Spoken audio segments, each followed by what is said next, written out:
বলিউডের জনপ্রিয় অভিনেত্রী সোনাক্ষী সিনহা ও তার স্বামী জাহির ইকবাল সম্প্রতি অংশ নেয় রমেশ তৌরানীর তারকাখচিত দীপাবলি পার্টিতে।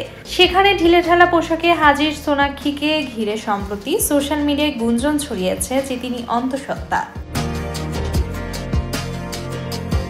সোনাক্ষী সেই গুঞ্জন এবার নিজের মুখে রসিকতার ছলে উড়িয়ে দিয়েছেন। তিনি সোশ্যাল মিডিয়ায় লিখেছেন, মনুষ্য ইতিহাসের দীর্ঘতম গর্ভাবস্থা, অতি বুদ্ধিমান মিডিয়ার দৌলতে 16 মাসের অন্তঃসত্ত্বা হিসেবে বোধহয় বিশ্ব রেকর্ড করে ফেললাম। অভিনেত্রী স্পষ্ট করেছেন, শুধুমাত্র পেটে হাত দিয়ে ছবি তুলেছেন এবং এখনই মা হওয়ার বিষয়টি সত্য নয়।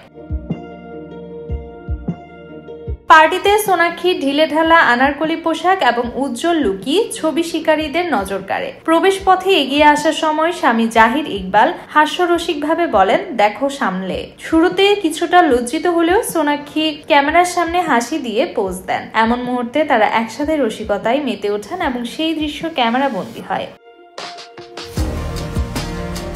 এরপর সোনাক্ষী ও জাহিরের রসিক প্রতিক্রিয়া সোশ্যাল মিডিয়ায় ভাইরাল হয়। অভিনেত্রী স্পষ্ট করেছেন, এই মা হওয়ার গুঞ্জন শুরুই রসিকতা এবং তা বর্তমানে এমন কোনো পরিকল্পনা করছে না। দীপাবলির পার্টিতে সোনাক্ষী জাহিদের হাস্যরসিক মুহূর্ত, স্টাইলিশ লুক এবং উজ্জ্বল পরিস্থিতি সোশ্যাল মিডিয়ায় দর্শক ও ভক্তদের মধ্যে আনন্দ ছড়িয়েছে।